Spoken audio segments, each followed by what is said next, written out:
It's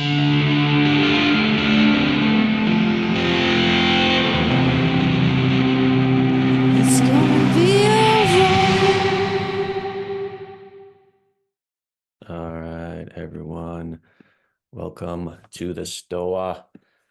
Thanks for your patience. We had some technical difficulties, but today we're lucky to have Justin Marler with us. Justin is a musician and author who somehow gracefully weaves together punk rock and Eastern Orthodox Christianity. And he was a part of a doom metal band called Sleep and was a monk in an Eastern Orthodox monastery where he founded one of my favorite zines, Death to the World. And he's the author of The Youth to the Apocalypse, a book I'm desperately trying to get my hands on. It's hard to find. And the upcoming The Art of Unseen Warfare, Ancient Teachings of the Modern Fighter, which we're going to be talking about today. In the first part of today's session, I'll be conversing with Justin for a bit, and we'll pivot to Q&A portion, maybe around the 20, 30-minute mark. So if you have any questions anytime, pop them in the chat. I'll call on you. You can ask your question to Justin. And just going to make sure Justin can unmute himself. Justin, you might have to unmute yourself, but welcome to the Stoa. Howdy. Yeah, Good to meet you. It's good to have you here. And like I mentioned, I wanted to deep dive into your book and your views on unseen warfare. But you have such a fascinating story, which you detailed in the beginning of your book, and a particularly touching passage you wrote for your daughters. So those who are unfamiliar with your work, might be a good idea just to briefly share your journey toward Orthodox Christianity and your interest in unseen warfare. Sure. I started off in California as a young, lost young person, suicidal, like normal, everyone else, divorced, family, all that kind of stuff. Was in search of answers, and it got to be life or death. At a certain point, I was lucky to end up in the music industry in the Bay Area and got into a band that became pretty successful. And the music and the career and all that kind of stuff wasn't meeting my internal needs. And so I decided before I take my own life, I need to figure stuff out. So I ended up, by the grace of God, running into a nun and a dwarf at a bookstore.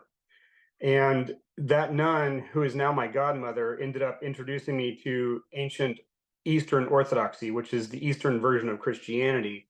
I went into a monastery and stayed there for 7 years. And then during that period of time, I studied and tried to learn unseen warfare or interior spiritual battle or whatever you want to call it.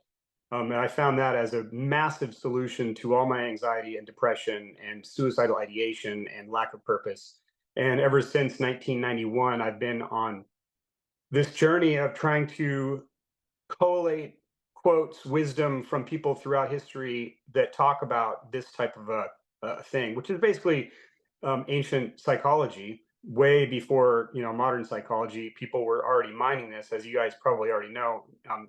Involved in understanding Stoic philosophy, that they mined that way earlier than modern psychology. So all that to say, now I'm here. I live in Waco, Texas. I've got a family, and I'm still on this journey of trying to battle my feelings and thoughts.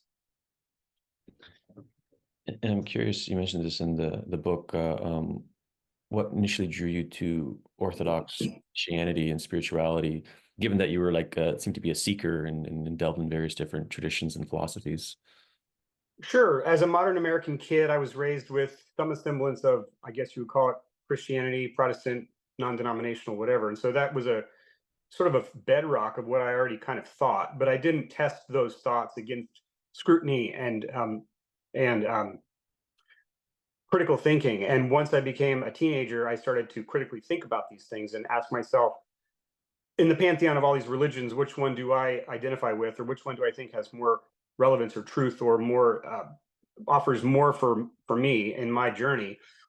And I leaned towards the Christian path. And then when I met this nun, I really tried to school her on how smart I was as a teenager and how stupid she was for giving her life to um, these various vows that are completely absurd. And she completely backhanded me with words. And it was amazing, truly.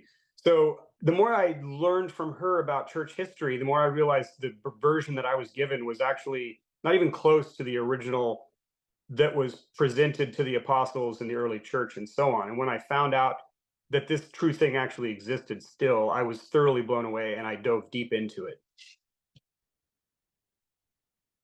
And before we get to the Q&A, I thought it'd be good to kind of go over some of the key themes and concepts that you wrote about in the book, and perhaps give you some context about the audience or the Stoa that's here now or Yeah. might be listening. So I'm a cradle Orthodox, and I ventured outside the church for most of my life, and being like a philosophical seeker, just went through all these different philosophies. And I think the Stoa is like an expression of that seeking. And then the people here today is probably the most like philosophically diverse place you would find on the internet. There's a lot of different spiritual and philosophical views, but there's a shared commonality of like respectful openness to other opinions. Um, so with that context in mind, like my first question would be, what is unseen warfare? Yes. So every human being that's sentient is actively participating in some version of unseen warfare, which basically means dealing with society, having some forms of self control, trying to manage our interior life on some level, even if we weren't trained with that.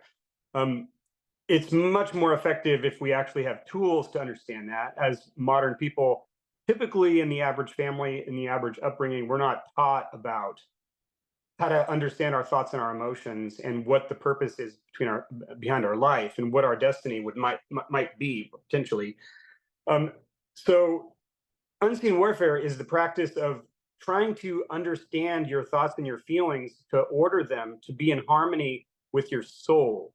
It really comes from the anatomy of the soul. Once we understand how our soul is formed and what the three powers are, basically, we realize how we've totally either starved our soul, damaged our soul, neglected our soul. And unseen warfare is the process of reharmonizing our soul with the divine, with our creator, with God. In my opinion, that's where I'm kind of coming from. And I utilize early church teachings, desert fathers, early monks. These folks pioneered the concept of understanding our thoughts. And really, it goes down to, can you sit alone in a room by yourself, with yourself, and be at peace? And the unseen warfare process is the process of rooting out all these things that cause us disharmony, pain, suffering. And these, in the Christian tradition, they call them sins, but I think it's better to call them thoughts or passions, as the church fathers did. So unseen warfare is the process of understanding these thoughts or passions that lead to instances of sin, which cause us disharmony, which cause us pain. And those can be, numerous things, which we could talk about probably later. But the general gist of it is, in unseen warfare, we're looking at our thoughts and our feelings and analyzing them with self-reflection, analyzing them according to what are our behaviors, and what are our thoughts, and what are our feelings, and what are our words coming out as in our daily life. And that obviously boils down to the virtues, which, in Stoicism, that we have the four cardinal virtues, which were adopted by the early church, rightfully so. And then the early church kind of expanded on those. So unseen warfare is the practice of all these things kind of mashed together inside of a person so that a person can understand what's happening in their soul, to feed their soul, to make their soul happy and harmonious and peaceful. And some people who might not be familiar with Orthodox, and or outside of that tradition, might wonder about the war framing. Like, why is the war framing necessary given everything you just said? And you also talk in the first chapter about the war zone and the front lines, and I'm curious if you can unpack those. That's a great question. And my wife and I have had discussions about this for a long time. The terminology of warfare is kind of intense. However, I think the reason why the ancient philosophers, including Chinese, all the way through my tradition, which is the Eastern Christian tradition, they all framed it in the terms of fighting. And I think if you really think about it, if you try to like strip away your preconditioned thoughts about, okay, fighting is a man killing a man, there's wars, there's warfare, all this stuff that's kind of nasty about humanity. If you strip all that away and look at the soul and what it's being confronted with, it is a fight, it is a war. And that would be as simple as, okay, I'm 250 pounds, I'm 300 pounds, sugar is killing me. Literally, heart disease is one of the top killers in America for people. So the passion or the struggle with food in some people's lives leads to a death, a physical death. And so it's a fight to deal with that thing in your life. Fight, it's a war. And that would include everything from gambling to shopping to lust, especially lust for modern young people, especially men, to anger, to resentments, all these different things. It takes a little bit of a fight internally to deal with them. And I think unseen warfare is the best way to frame it. A spiritual warfare, also the best way to frame it. It's an interior warfare. I've talked to a lot of therapists that are secular, that are friends of mine, and when they discover that term, they really like it. They think it frames what's really happening in an unusual way, but a very accurate way. And so that's why the church, and also in my book, I use those terms: fighting, frontline. Like, for instance, the war zone. Like, when I talk about the war zone is wherever the person is going. That would be to a supermarket, which is a huge war zone for some people. There's an aisle of alcohol, and I struggle with this problem. Or there is an aisle of chips, and I struggle with this problem. And then at the very end of the aisle of the store, you have the pharmaceutical department to help you sort through all of the dysfunction that you purchase there at the market. So the battlefield, the war zone, is everywhere. That would even include the bedroom. When somebody is alone, that becomes a war zone in your mind for some people sometimes. I'm not saying it always is, but and then the front line obviously is where you present yourself, and that would be inside your heart and inside your mind and inside your will, which are the three powers of the soul. So all that kind of coalesces to a fight. Yeah, I personally like to unseen warfare framing myself. There's like countervailing forces out there that are pressing against what's in our best interest, uh, and sometimes you need to fight that. And so if there's like a war, there's enemies, and then you list three: the world, the flesh, and then the devil. Could you unpack those? Yeah, yeah. This is an old term, an old concept. It's not mine, but it really makes a lot of sense.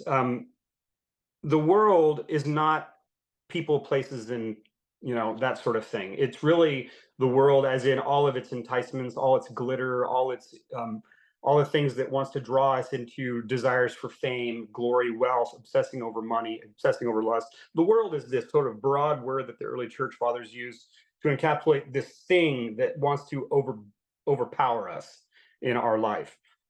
The flesh obviously is our body. Now, our body, there's a distinction here between the Western understanding of the body and the Eastern Christian understanding of the body. In the West, the body is vilified, which is not correct. That is not how the early church thought about it. That's not how it was taught about in the New Testament or in general. The body and the soul are supposed to be in harmony. That's what's our natural. When you say, oh, our natural tendency is to be bad, that is not true. The natural tendency for a human being is to have the body and the soul in harmony and to be at peace. That is the natural place. And so in the Eastern traditions, the harmony between the body and the soul is imperative. However, the flesh can cause us problems. And this is completely evident in the most dark way in the modern problem with pornography in men. That is the best way of putting it. The body has its urges, and the urges are normal, and the urges are about family and life and relationships and interconnectedness and all this stuff. But if it's disordered, it causes harm. And they're finding that with young men, especially married men that have this addiction to lust and pornography, it's actually causing tremendous dysfunction in their relationships, marriages, and so on. So again, the body is a part of us and is important for us, and it's a part of how we function as human beings. But it also, like everything in our thoughts, in our feelings, in our body, there has to be some form of self-control happening so that it doesn't control us. This is Stoicism, so that we control it. Now, the devil is the third one. That's the trickiest one. There's this concept of this evil thing that's looming, that's lurking in the background, that's going to be destroyed someday, and so on. I think it's unhealthy or unhelpful to think in terms of, oh, the devil made me do it. I think that's a cop out and kind of not super accurate. But there is an element of something in the spiritual realm that is causing suggestions to us and causing us or helping us to sort of tend towards our darker self. And when I talk about the devil, I talk about it in terms of that. And it's really common, even in modern pop culture, music, and so on. People often are referring to, I'm dealing with my demons, or I'm fighting this demon, or this demon has a hold of me, or whatever. Lots of references to that. There is some truth to that, and I don't want to parse all that out right now, but part of this struggle is to fight also our demons. Absolutely. On on that thread on the demons, so we're doing a series right now at the Stoa called the Entity Pill, which is exploring kind of like the catch-all term disincarnate entities, which a lot of like people in psychedelics and shamanic circles use, is essentially demons, like malicious entities or demons. Um, Kind of like a transperspectival demonology that we're looking at from like Buddhistic, therapeutic, Yeah, and yeah. different perspectives. And like basically we're looking at what their ontological status is. Are these demons actually real? And then what kind of practices in order to respond to them? Um, Again, through like a cross-cultural Yeah. perspective. And so was your view or the Orthodox view on the ontological status of demons and how they play a role in unseen warfare? Um, I will go out on a limb and say I believe that they're real, and I say that from personal experience. When we talk about miracles and we talk about demons and ghosts and all this stuff, we're talking about another world overlapping with this world, and there's a way to kind of experience that as people that are embodied. And I personally have experienced the dark side. I've experienced demons. I've seen demonic possession, and I've seen really scary things in that realm. So I believe it's real because I've seen it. And in the Orthodox tradition and Christian tradition, obviously Jesus in the New Testament talks about this numerous times and scares the hell out of people with some of the things he did and said. And I think that that needs to be addressed. And also, there's a parsing out of what is psychosis, which is physiological, and what is spiritual. There is definitely two roads here. I've seen folks and I've dealt with folks that have schizophrenia, full on. That's a neurological problem that somebody's struggling with. And then I've seen people that were possessed, and that was a whole different thing. The feeling, the sense of it, the language coming out of somebody's mouth, the behaviors are so inhuman that it's something different. So I believe truly that we are fighting demons in a certain way, but I don't think that it's very healthy to blame everything on your demons. There's a funny story in the life of Saint Anthony the Great, which was from the, I believe, 4th century Egyptian desert. He was well off. He sold all his possessions after his parents died. He went out into the desert to try to commune with God. And during his experience there, he physically fought off demons for a long time. And at one point, he hears a knock on his door, and he says, "Who is it?" And he says, "I'm the devil." And he says, "Why are you here?" And he said, "I just want to tell you something. I'm tired of everybody blaming me for stuff y'all are doing. A lot of this isn't me." And in that story, I think is capsulated, the idea of, okay, we need to stop blaming other things and really deal with how we're responding and how we're behaving to everything, including our demons. And like my friend who's actually in the room, he said something interesting to me a couple of weeks ago. He's the author of the Pilgrims and the Machine Substack, and he said like the optimal kind of like grip in order to relate with this phenomenon is like you want to be aware that it's real, but you don't want to get like too curious about it, Absolutely. or too invested in it. And this obviously spooks a lot of people out, rightfully so. Yeah. So what is like the optimal grip on addressing this kind of phenomenon of demons? The church, I go back to the church fathers because they battled these things and have a lot more experience than I ever will. But they say exactly that. They say, don't give too much credence to it. Pray, move on. Don't pay attention to it. Don't blame it. Don't use it as a source for obsession. Like some people will obsess over these questions.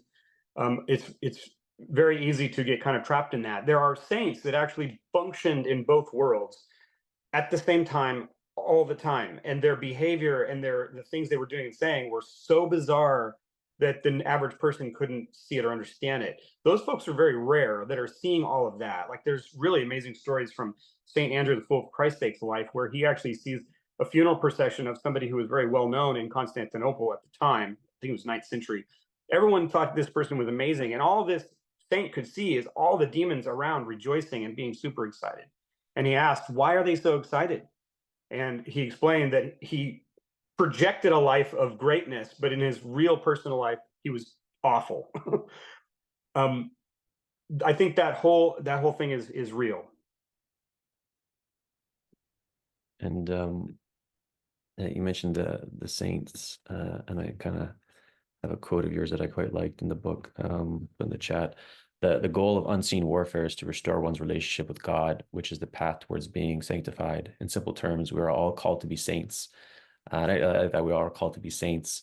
I think there's like an absence in our culture of like, something to aspire to, like a role or goal for people.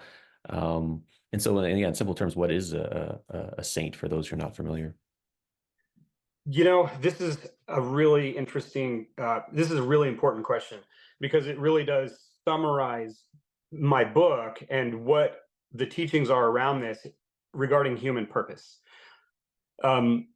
Okay, so I'm going to start off with psychology. I really love psychology. I've had to go through a lot of training in this realm for suicide training and all kinds of other things. And also, I have 2 kids that have mothers that died. And so we've done a lot of therapy in our lives.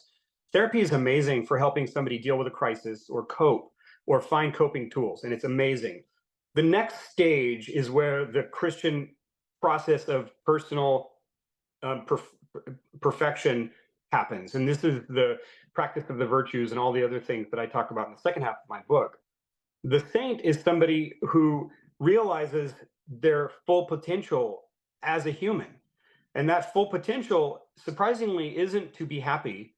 It's not to enjoy the comforts of the world. It's not to have everything go well in your life. It's actually what the church calls theosis, which is an amazing idea. When I first learned about theosis as being our purpose when I was 19, I was thoroughly blown away. And I've been very curious about this my entire life and been studying and researching it and writing about it. And theosis is the process of divination, self-deification, or uniting yourself. The better way of putting it is uniting yourself to God's self, communion with God in its perfect sense. And that's what saints were able to pull off. A lot of them did it in this life while they were alive. There's so many accounts and stories about people who attained a level of holiness that's just incomprehensible. And that is what a saint is. And that's why in iconography throughout Western, art, and even in Eastern cultures, you have this holy person depicted with a halo. Now, the halo is very interesting in that it's real. Light is a major part of sanctification. And this is why light, like Diwali in India, and it's all over in most cultures, this concept of light in human relationship to God is important and evident in the lives of these people. So the halo is that light emanating from a person that has attained this, which is sainthood. And it is totally attainable. It's really dangerous in our Western sort of thinking to think these saints are people depicted on walls and they're kind of like Spider-Man or the Hulk. They're sort of mythical things, but they're actually real people. And when you have these saints, even up into our times where there's photographs, there's video of them, you realize, okay, this is a real thing. This is a real vocation as a person. We can actually strive for this, and it's a real thing. And this light is most evident. Well, it's kind of interesting. Light, according to science, this is not me. When a human egg is fertilized, there's a flash of light at the egg, and it looks like a halo. There's light at our beginning. And there's intended by God to be light throughout our life and at the end. And that is the sanctification process. That's the process of sainthood. And some of these saints have been physically seen even up into the 60s in San Francisco, in the cathedral there. There was a saint there that died in the 60s. He was seen hovering in the altar, glowing in light that was, they call it uncreated light. It's light that's not created. It's not from a light bulb or from anything else.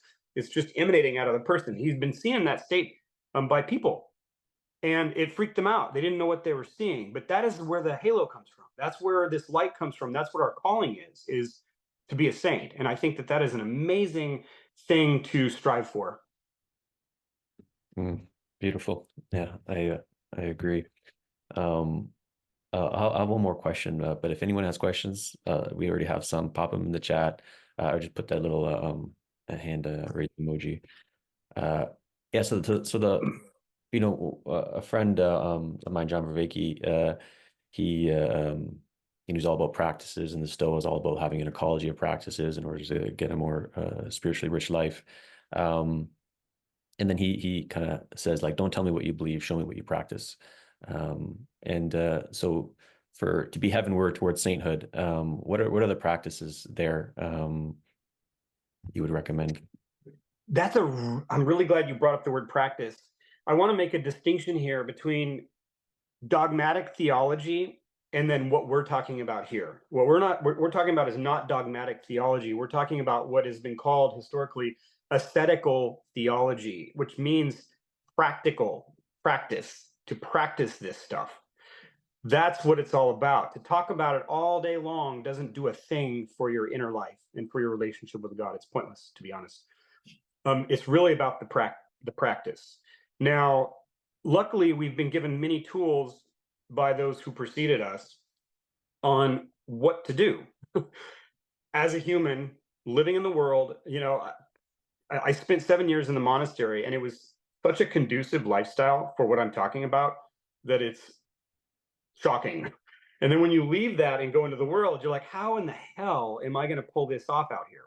Because everything is designed in my culture to be against that goal. The supermarkets, online shopping, the phone, computers, AI, everything, cars, transportation, communication, all this stuff, media, movies, everything is geared against that. Luckily, we have tools that can work for the modern person struggling in these weird times. And they would be, and I list them in my book, and I go in depth into them, but there's several things. Number one, we have to understand our thought processes and wrap our heads around our thinking, which I call how to think straight. It's really hard thing for people to know how to think straight if you're not taught how to think straight. But understanding our thought processes and how to deal with our thoughts is a huge part of that. And then aligning our will is essential. And I love Epictetus for this purpose. He goes deep into this as a Stoic philosopher. Now, I'm not an expert in Stoicism and Stoic philosophy, but I've dipped into it enough to where there's parts of it that I like to talk about. I want to talk about Epictetus for a second because of the aligning of the will. He explicitly talks about this a lot. Now, when you think about philosophers, I always in my mind had this impression it was somebody who was rich, that grew up around education in Greece, whatever, and had access to all this stuff or whatever. Epictetus was not that person. He was a disabled slave. And so when he's talking about the will, he's talking about it from a direct experience. And what he says is aligning the will is about shedding your own will and aligning your will with God's will. And God's will can be anything. That can be suffering.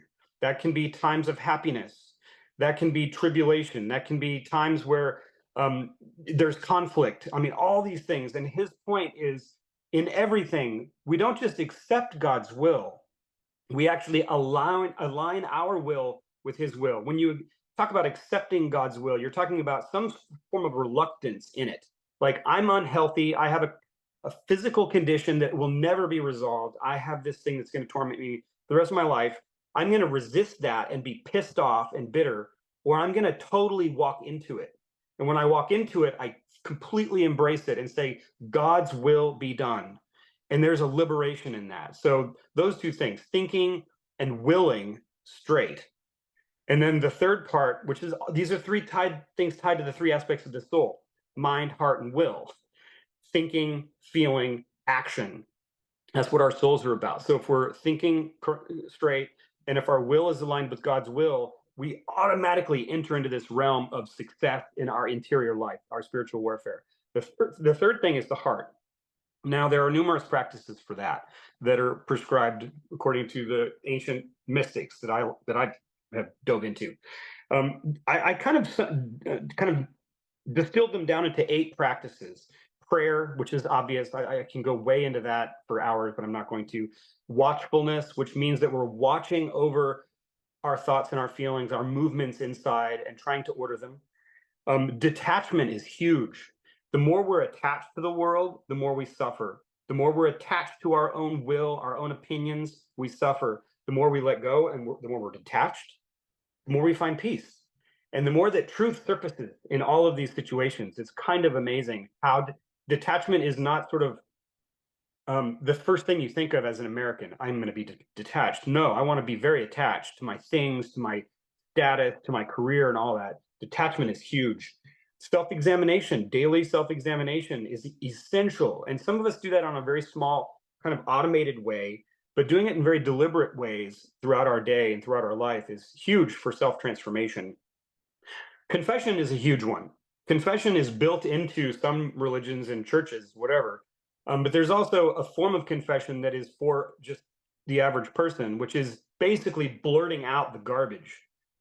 The simplest way of talking about that would be, okay, I was angry at my wife. I go to her, I tell her, hey, look, I thought about this. I was off. I apologize. I'm sorry. Like getting this stuff out and drawing these little dark elements into the light burns them off and helps them to go away. The next one will be activity, always being active. The more that we're not active, the more that we are susceptible to our grumblings, our irritations, our angers, our resentments, all these things surface and they fester, and we start to basically shovel coal on these little fires while we lay around and do nothing, which is a very common practice in modern times. The idea of binge watching something for a day on a Saturday is unheard of in history. Like humans didn't have the luxury of laying around and eating chips and watching, I don't even know what, Desperate Housewives, I'm just picking an old one, all day long. So being active in our, in our body and in our mind, and then fasting, learning how to have self-control, learning how to not just fast from food, but that also just means smaller portions than food. That also means dealing with um, addictions, alcohol, drugs, whatever they are, and learning that there's 2 paths in here. There's moderation and there's abstinence. If we can moderate something, great. If we can't moderate something, we need to stop doing it. So fasting is another big thing, big topic we could go into forever. And then the last one, which is my absolute favorite, is remembering death, memento mori, which is an ancient idea. It's not new, but I really love this topic because in my book, it precedes the chapter of the halo. And it's very interesting because you think about death, you think about morbidity, you think about temporal life, you think about decay, you think about things ending. And then the reality is no, it's actually the saint, the eternal status or the eternal mindset, the eternal station of being in the presence of God and his love and his perfection. So remembrance of death, according to St. John Chrysostom, is actually that motivator to remind us we have a small amount of time here. Let's do everything we possibly can during that time to better ourselves and better others. And this comes from St. Marcus Aurelius as well. Christ taught about this. This is not a new thing, but in our culture, it's very funny. We love imagery of death and we love watching it on the film. We like Halloween. We like decorations. But when we have a person that's in front of us that's dying, we totally freak out because we're not prepared. I kind of I write about it as a person that throughout their life they're building a coffin. If you're deliberately building your coffin for the rest of your life and know that that's happening, when you die, you're at peace. You understand. But if you aren't building your coffin, at the very last minute, you freak out. You start to look for like a used coffin salesman, which I'm pretty sure they don't exist, but you're looking for anything to figure out what to do. And while I was a monk, I saw a lot of people die. Um, and I saw both of those responses to death. The response of I'm at peace, I'm excited about the thing to come. And then I saw the complete panic and complete fear up into the point of death. And I think that memento mori, remembering death throughout our life, not obsessing about it, not being morbid, but understanding that is a motivator to help us. Okay, I'm going to die. What am I going to do with this moment? Am I going to worry about the past? Am I going to worry about the future? No. What am I doing in this moment? I'm going to do it for what's best, what's good. So those are kind of the methods or tactics that I believe we have at our disposal in unseen warfare. Mm-hmm. Yeah, I love that. And yeah, you're so right about the whole death denial and culture, even though it's like prevalent in imagery, it's like disembodied. And the whole kind of death to the world zine was just like an artifact of memento mori. Just imagine writing it and then, 100%. yeah, Yeah. very cool. So yeah, we have a bunch of questions. We'll pivot to Q&A, but do you have a hard stop at the top of the hour, or could you go 10, 15 minutes over? I can do whatever. Cool. Uh, and yeah, and so again, these questions are going to be pretty diverse with the perspective, so feel free to Yeah. buckle up. Guy, I'm going to take you in first. Thanks, Peter. Hi, Justin. Thanks. Yeah, my first question was, do you believe that the soul is given to us fully formed by God, or would you agree with Gurdjieff that it has to be created bit by bit? I'm not sure about the bit by bit, but I do kind of lean towards the Old Testament scripture that talks about in the womb I formed you. So I kind of lean towards the traditional sense that at that moment the soul is created. So the soul would be created by God. Would that be 100%? Yeah, it's not created by nothing. It has a creator. But if the soul is created by God, why doesn't God just make the soul in harmony with himself already? Ooh, that's a really good one. That is a really long discussion. I don't know if we can have it right here, but you're basically asking about the ancient question of suffering. And there's lots of different ways of explaining that. There's different traditions that talk about their explanation for this problem. Obviously, I lean towards the biblical or the Christian way of explaining this, which is basically from Moses or whatever. But I don't want to simplify it too much. But the soul was created that way. It was created perfect. That's the funny thing, is that it was created perfect. But over time, we distort it through our own exposure to all the stuff that we just talked about.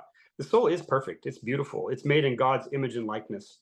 And if we can preserve that and restore that, that's an amazing thing. I was just watching a talk by, I think it was a guy named Jordan Peterson, who talked about this very subject, and he framed it in a very interesting way. He said, if you don't have somebody chasing you, you have nothing to turn around and fight. And he talked about how goodness, if it comes easy, you throw it to the side. And I think that there's a lot of truth to that. And what you're asking is the question of suffering and the good and evil, and why would God allow all of that? And there's numerous explanations for that. I tend to think that suffering is a natural part of everything, and that our journey in this life is actually bettered for us progressing and learning and growing in this process. I think that if it was bestowed, it wouldn't be as amazing, as cherished. And I see that in my own children. Like, just the basic fundamental human response to, I want this, I get this. If I get it, I'm not happy. If I work towards it, I'm happy. There's a little, like a sting right in my daughter that you can see, oh, this is a beneficial thing for humans. And because I've I've experienced a lot of suffering and a lot of death. I'm sure we all have. But I've grown to see how important this is and why God let this process happen the way he did. I don't believe that he foisted evil upon humans and foisted punishment upon people. I do not believe that. I believe that he allows things. And I know from my own personal life, the allowance of suffering that I've had to go through has been immensely important for how I feel and believe and think about everything. Okay, thanks. So thanks, Guy. You had your hand raised. Oh, you're still. Thanks very much. Thanks very much, Justin. Really Yeah. interesting stuff. Very nuanced as well. Question I wanted to ask is, I kind of sense this sort of polarity, and I hear it even in this conversation now, and sometimes in other conversations, between kind of an idea that this is sort of a therapeutic problem, that there's some shadow side, some dark side that needs to be integrated into ourselves. And if we can integrate that darkness, maybe because it's been alienated or shut off or distorted, then we become healthy and we become integrated with this thing that was previously a kind of a dark side, and now it enriches us, or some version of that.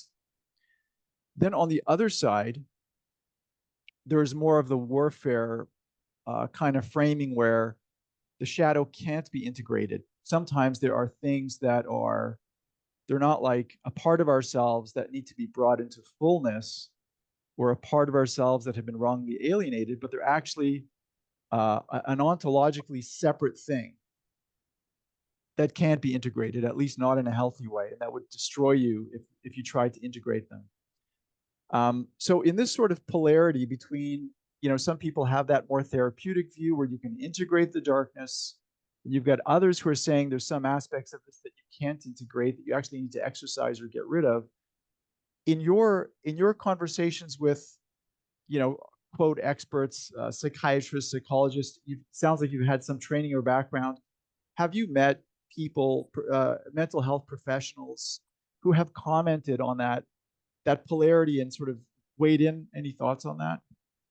I haven't talked to anybody in that field that have talked directly about that, to be honest. My exposure to that question has been more, how do you feel about this? How do you feel about that? What do you think caused that in your past? Is very, very vague. So what we're talking about here is something really specific that I've never heard talked about directly.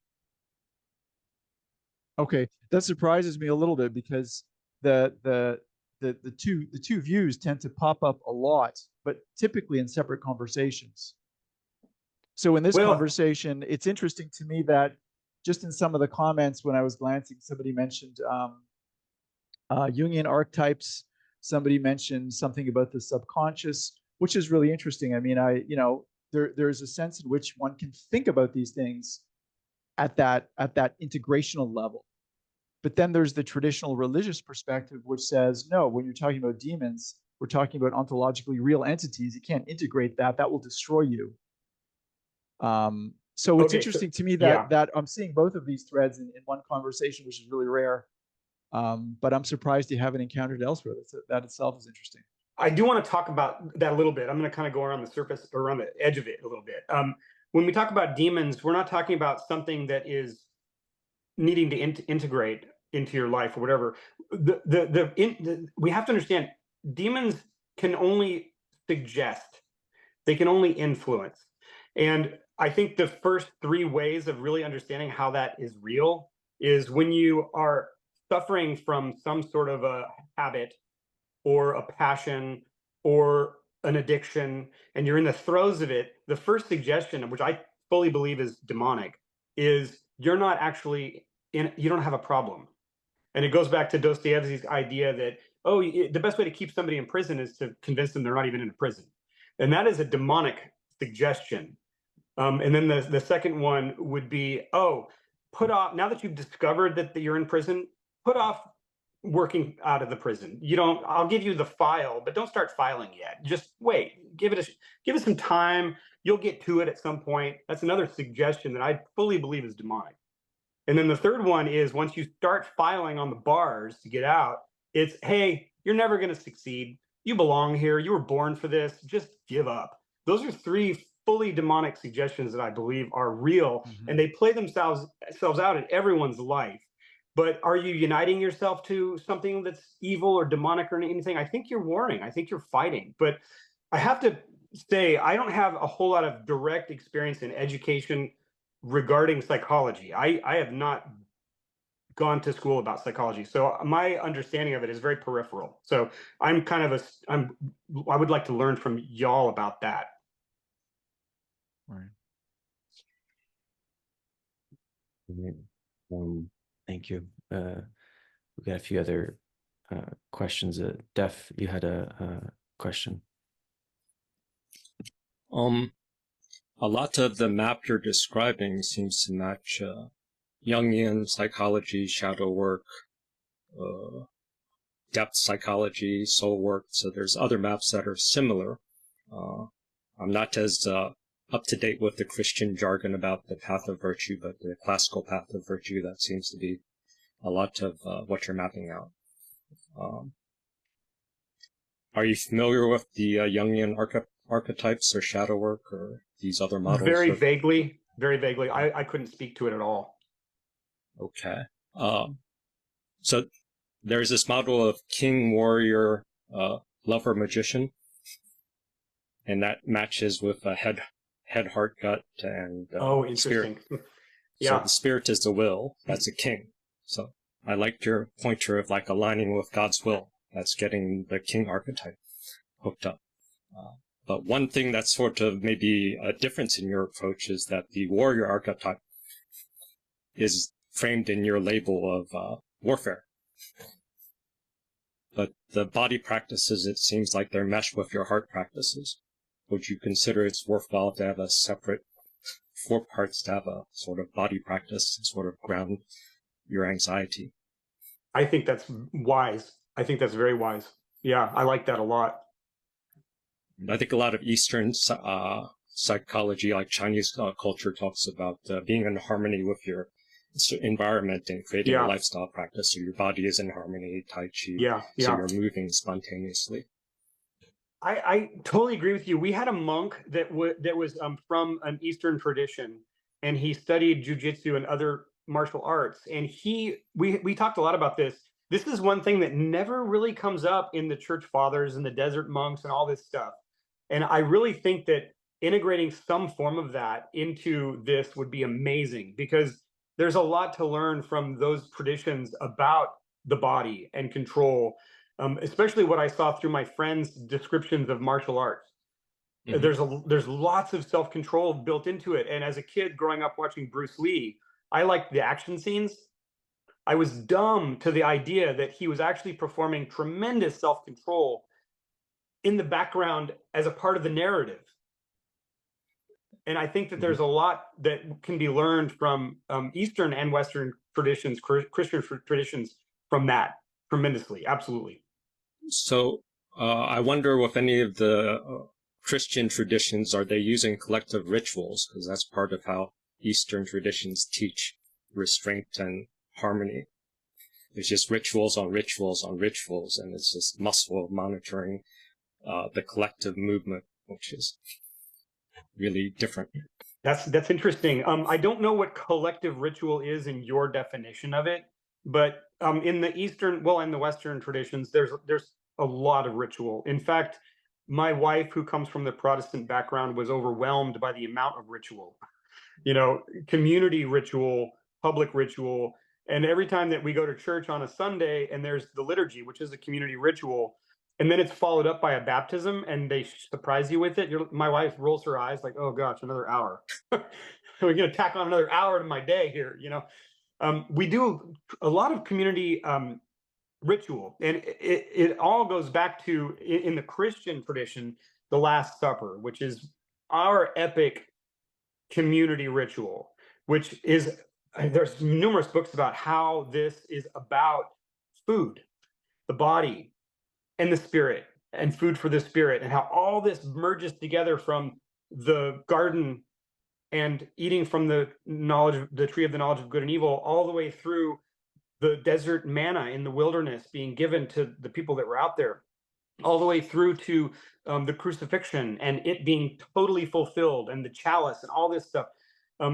That's our ritual, our community ritual, and it really is interesting that it goes around food. And I think that that could be a whole other discussion point. But yeah, I think ritual is one of the things that modern Western Christians are starved for. There's a lack of it, and there's a lack of organization in that, and there's a lack of expected participancy in this that is really a problem for the West. And I think that you know, we can go down another rabbit hole on that. The individualism of especially the American mindset is what's killing that concept. The idea of the individual is far more superior than the community. And that's playing itself out in ways that are really bad for, not unhealthy for people. But yeah, community ritual, I think, is absolutely amazing. I go to my church 3 times a week. I try to, because I crave it. And when I'm there, I like to, when I'm with the community in the worship, the liturgy, or whatever it is, the service, I feel like I'm in a spiritual hot tub. That's kind of how I describe it. It's amazing. And after I get through the first few minutes of thinking about the job, my day-to-day, what's required of me, how I need to do this, how I got to pay this bill, I get all that out of my head and get all that out of my heart. And then I'm in that hot tub and I just sit there and I pray and immerse myself in the words, in the chant, and in the ritual, and in the incense. All that stuff just comes out. And I find my soul is in harmony. It's finding that sweet spot. Nice. Nice. Thank you. So, thanks. Walker, you had a question. Oop, your audio's not working. Might have to return. All right.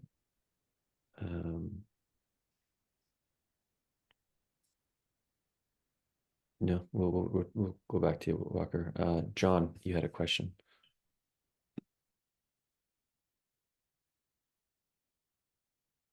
I was really fascinated about some of the nuances that were brought up so far in the conversation, like what Pecco was saying about the shadow side and wanting to integrate that, in contrast with the aspects of ontological distinct things that you may never be able to integrate.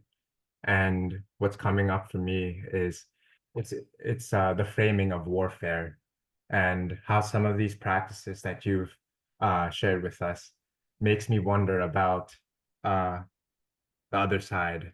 Are there, in harmonizing the soul, is there a stance of being in that warfare, which can be great, disciplining yourself, and also as another side of peace fair, like the more gentle, caring, self-examining, kind of tending to the different aspects of self, to have to sink into and understand why these urges or why these things, suggestions, are kind of like drawing a person in and whatnot, like and how we're speaking about Bruce Lee, and it's like it makes me kind of like consider some other nuances of like transmuting these energies and these urges, channeling, instead of like, imagine like clashing, or you could channel water and redirect it and whatnot. I'm curious what your thoughts are of like, is there room for unseen peace fair, or a kind of a way of bringing both in one's spiritual work? The answer is a giant yes, a huge, huge yes. First of all, in the warfare process, in the unseen warfare thing that we're talking about here, the battle, okay, so it's a lot to talk about there, but the battle for some people is great and lifelong. I have a friend who used crack cocaine for too long. That's going to be a lifelong problem for him. And that struggle is going to be a war that he knows he's going to fight for a very long time. And it subsides, it gets better, but it's just ruined him, you know? And then there are folks who they don't have these huge problems. They're not addicted to alcohol or drugs or whatever. And they don't even have anger issues, but they're bitter towards the relative, the parent, or whatever. And then they have this smaller thing. There's a spectrum here on people and where they're at in this war, you know, a massive spectrum. And in that spectrum, some people fight and have to fight and put in new habits of fighting. And then those habits of fighting do transition out. They're not always just us warring, us dealing with our thoughts and feelings. You start to learn new habits, and that's the whole point. In warfare, we're not uprooting evil out of us, or killing sin inside of us, or destroying a passion. We're not doing that. We're actually replacing. Because when you just kill something, there's a void. When you take something and you replace it, you're actually improving it. And that's the process. It's not necessarily killing. In warfare, even the Greek philosophers, I have a couple of their quotes in my book, talk about you need war in order to have peace. But the goal is not war forever. The goal is to get the peace. And they talk about the victory and the warrior and how that's the whole point, you know? So the saint, we go back to the saint. The saint is the person who learns how to balance all of this in harmony in their life while they're alive, and they have that peace. And when they have that peace, as soon as something confronts that peace or wants to rob them of that peace, they're very aware and they push it aside and they keep the peace. So for the warrior, hopefully, if they can attain that level of spiritual awareness, after they get to a certain spot, the hope is that they're in a peace, in God's grace, for an extended period of time, and the war lessens, if that makes sense. But the peace is the goal, absolutely the goal. And from my own personal experience, you know, if you spend 7 years in a monastery, I was in a remote island in Alaska with no running water, no electricity, and only 3 other monks, depending on time of the year, and there was nothing. And the first year, I was going batshit crazy. I was obsessing over Lucky Charms. I really wanted to eat a nice fat bowl of Lucky Charms and have a steak. And that is not going to happen in a monastery with a monk in Alaska on an island. After I clocked a year, I started to feel that peace. I dealt with all the American garbage that was lurking in me. You know, Coca-Cola, Disneyland, MTV, news, all that stuff had been purged. And I could actually start to feel what's going on in real life. And that peace was able to happen, you know. And yes, that is the whole goal of the whole thing, is to not always fight. And that's where watchfulness is the key. After you hit a certain point, being watchful and guarding that peace.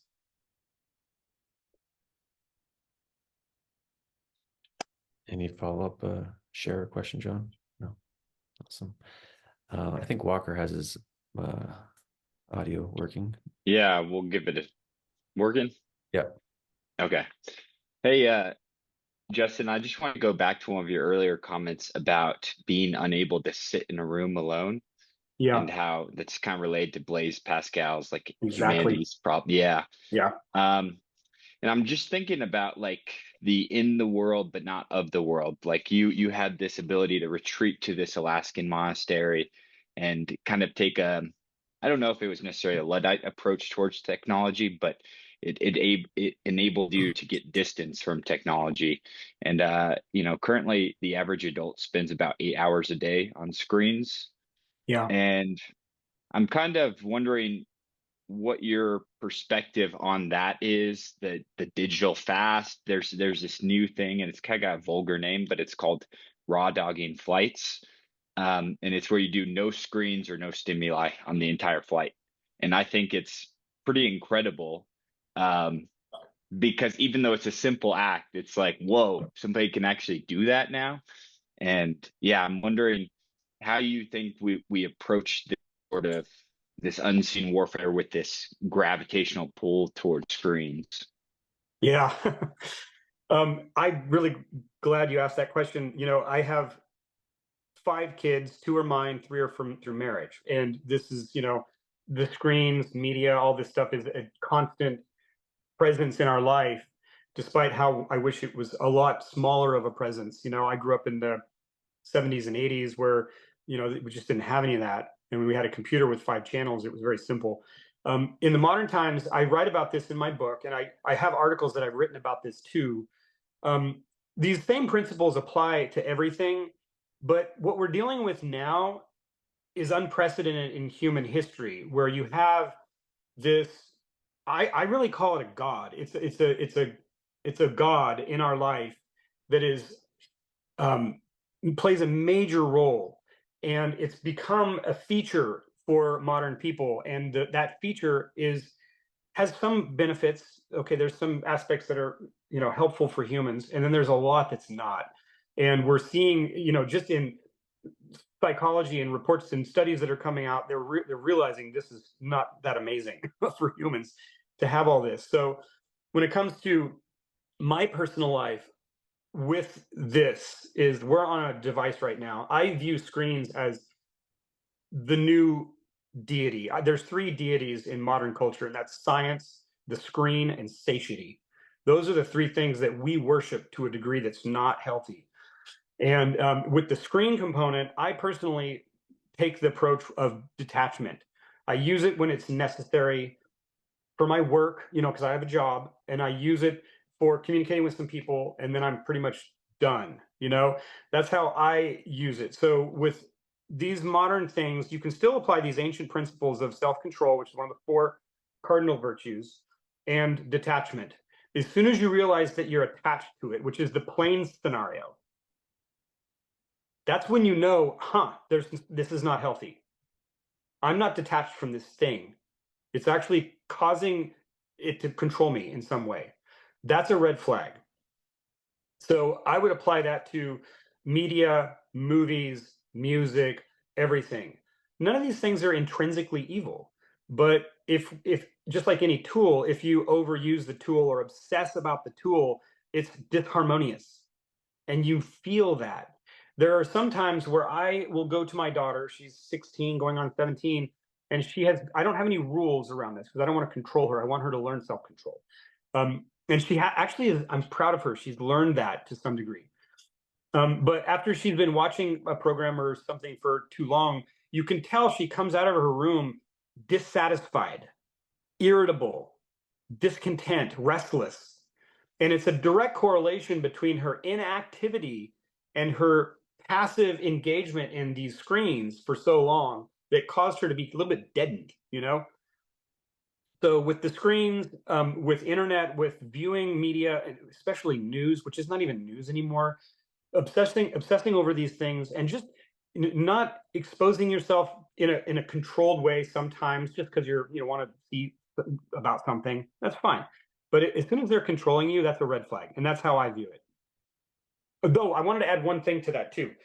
The new problem we have, this is scary, is that behind the scenes in these things, they're gathering data, and it's a massive coded machine by humans that's organizing all this information so they can flip it back to you to market to your passions. That's the part that's freaky to me. They learn your weaknesses. They don't call it that. They learn your weaknesses and they realize, I can monetize that. I'm going to go after this person. And they have rooms in the background where people purchase this information, data. We all know this stuff, privacy and data and all this stuff. But it's to a degree, from a spiritual point of view, that is counterproductive for us, because they're literally marketing our sins or our passions to us, which is weird. Thanks, Rocker. So there's one question in the chat, and I'll read it if you'd like it, and then we can close. So given that we're living and facing a meta crisis of sorts, meaning that there's a lot of existential risks that threaten our existence, where you could say all these micro battles that we face, like eating chips, binging on things, relying on pharmaceuticals, etc., or snowballing down into an unsustainable path of exponential growth, leading to the possibility of existential risk for the entire planet. Beyond that, there's also the possibility of more nefarious motives exist that we might be battling with as well.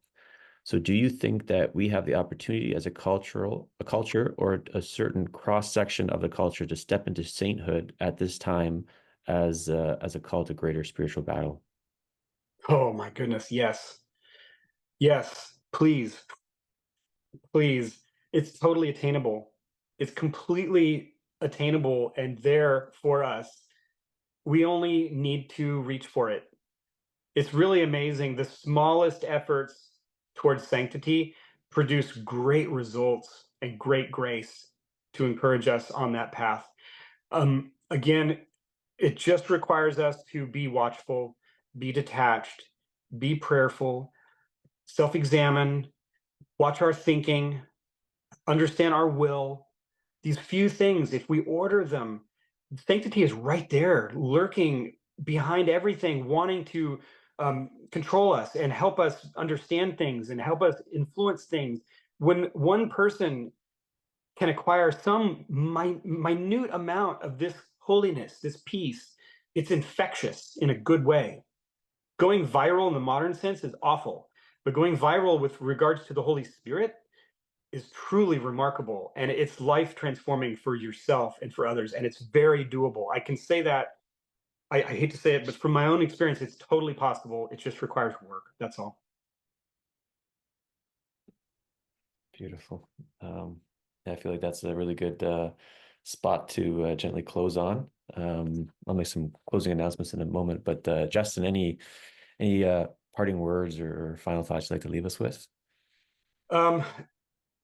Yes, think less, pray more. Less attachment to the world, more attachment to God. Practice the virtues of kindness, gratitude, love, compassion without hesitation. That's all I can say. Great. Yeah, on that note, Justin, thank you so much for coming to the Stoa today. Really enjoying your book. It reads really well. Is it out yet, or is it coming out soon? The Unseen It's Warfare? in the edit process. I finally finalized that manuscript that I sent to you. I'm still changing a little bit, and luckily that nun that I encountered so long ago, she's my editor. She's amazing. She plows through that book, and every night she calls me and we go through the edits on the phone. She's amazing. And once we're done with that, which I'm anticipating January or February, the book will be on bigwhitestar.com, which is the publisher website. On there, you can also find Youth of the Apocalypse, that book that you were talking about. I republished that. Oh, great. And updated it with all this modern stuff that we're talking about with screens and everything's all in there. So you can find that at bigwhitestar.com also. But yeah, January, The Art of Unseen Warfare should be out, God willing. All right. So I'm going to purchase Youth of the Apocalypse after the session. And I'll include those links on the video description. And yeah, I admire your work, Justin, and I appreciate what you do. So thanks so much again for coming to the Stoa. Thank you. I appreciate it. Thank you. And our final session on this Entity Pill series that we're doing is going to be Saturday. We're going to have a group flash presentation, so feel free to come to that if you can make it, everyone. So Justin, everyone, thanks so much for coming to the Stoa. Bye-bye.